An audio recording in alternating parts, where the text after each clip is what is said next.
各位粉絲們，你哋好啊！歡迎大家再次收睇朱義盛生活百科。嚟到今日晨早快閃時段啊，唔知你起身未呢？今日係公眾假期啊，你需唔需要翻工呢？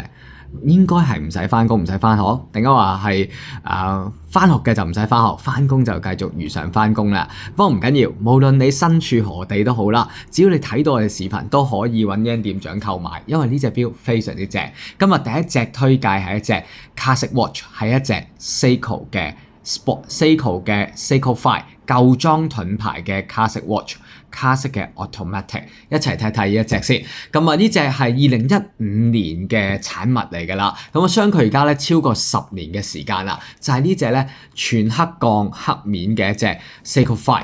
嗱，舊裝盾牌咧，如果係做黑鋼大錶徑嘅咧，非常之少。嗱，首先咧大錶徑嘅舊裝五仔盾牌咧，一般已經喺市場上面比較少啦。因為當時主流行嘅都係細錶徑，講緊係37M、38M 嘅錶徑為主嘅，咁但係今日我要介紹呢隻咧係43M 嘅大錶徑啊，43M 大錶徑嚟嘅，大直徑嘅一個設計，再加埋咧佢用上咗全黑鋼嘅一個配搭，就更加之少啊！嗱，黑金咧喺手錶裡面嚟講咧，好多時都係 perfect match 嘅配搭嚟嘅，而呢隻錶亦都唔例外，用上咗黑色嘅不鏽鋼外殼，配搭咗黑色嘅不鏽鋼錶帶，配搭咗金針嘅嚇，係一隻 day 嘅機芯。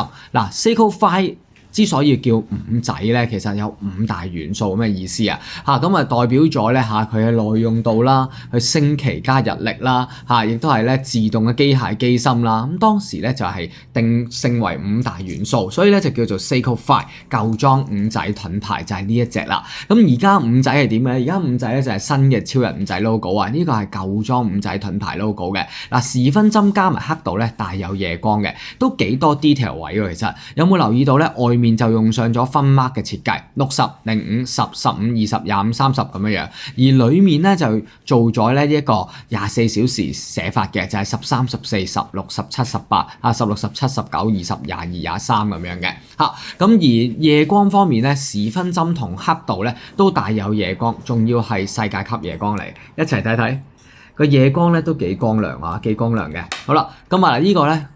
好正啊！錶冠嘅位置咧放咗喺呢個3時位置，做咗一個拉推錶冠嘅。錶帶方面咧就採用咗一個咧鋼片帶，做翻黑色嘅。嗱，佢就唔係實心鋼帶，做咗鋼片帶嘅，但係都 OK 嘅嚇，條鋼帶都幾紮實嘅，個手感都幾紮實嘅，做咗拉絲質感嘅。個錶扣嘅位置咧亦都係做咗一個咧雙 logo 嘅設計啦，上面有翻呢個 Seiko 同埋五仔盾牌嘅 logo 嘅。咁而呢個錶扣咧就有3粒窿、2粒微調位嘅，做咗一個保險點製嘅一個錶扣，咁撳掣打開咧做咗光身嘅薄橋，睇埋個錶底咧，嗱錶底咧就做咗一個螺旋式鎖嘅一個透視底蓋啦，咁上面寫住 water resist， 5個 ATM 嘅防水，寫住 stainless steel， 寫住咗呢個4R 嘅機芯，sorry 寫住咗 7S 嘅26機芯啊，7S 26嘅機芯，咁 7S 26機芯咧就有 shake 嘅機芯嚟嘅，要嘅自動上鏈嘅，咁而陀片上面都有寫住咗 7S 26嘅機芯噶，咁寫住咗呢個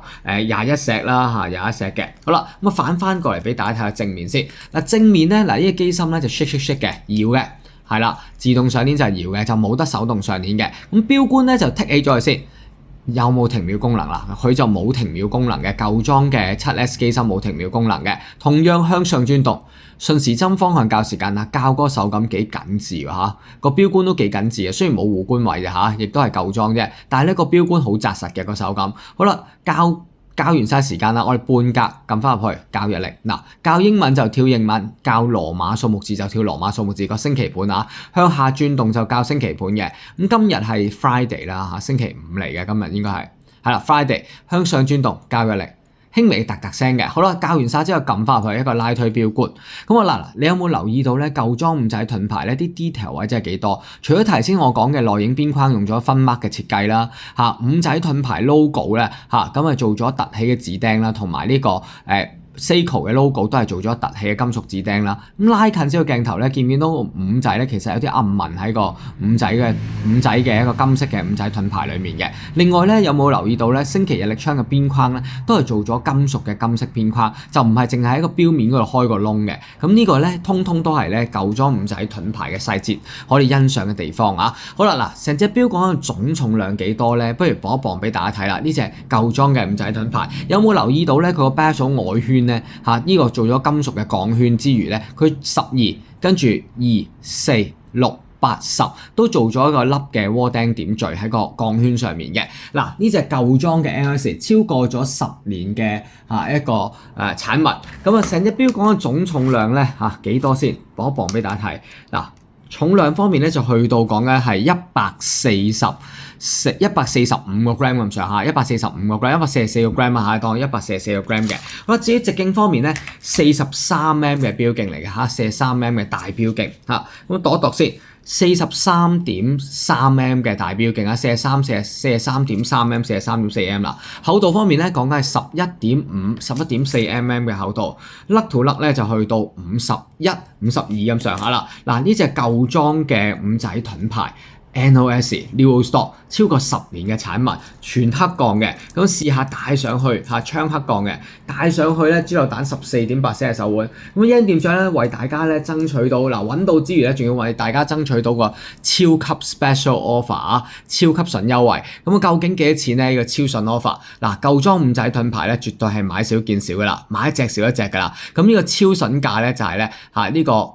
金針配搭咗黑面黑鋼圈嘅黑鋼嘅錶帶，咁超級優惠價1228，122發122發。咁我當年嘅定價咧係超過2000蚊㗎，超過2000蚊。因為我揾到咧係仲有官網咧係佢有佢嘅銀色版嘅。咁銀色版咧當年咧就係1850蚊嘅定價，講緊11年前啊。咁黑鋼咧係超過2000蚊嘅定價，但係而家Yan店長咧揾到個超筍 offer 俾大家係1228，122發，有翻吊牌啦原裝吊牌添，有翻原裝盒，係啦，有翻咧呢個朱義盛生活百貨收據1年保用嘅。咁如果你都中意一隻卡式 watch 嘅一隻經典嘅一個 Seiko 5盾牌咧，全黑鋼大錶徑嘅話咧，中意嘅你喺標題嗰度盡快揾Yan店長 WhatsApp 電話 WhatsApp 俾佢得，打俾佢都得，話俾佢聽你中意隻黑鋼嘅舊裝五仔盾牌。舊裝 NOS 嗱，絕對咧 Seiko 5舊裝盾牌咧係買一隻少一隻噶啦。咁如果中意嘅你咧，盡快揾我哋落單啦。我哋下集見啦。出面咧喺一啲舊式錶鋪咧，偶然咧都會見到一隻半隻，但係要揾到全黑鋼又要大錶徑咧，仲要係咧全新嘅 NOS 咧，絕對係少有嚇。咁希望你中意我哋嘅推介啦。拜拜，心動嘅你盡快揾我哋啦。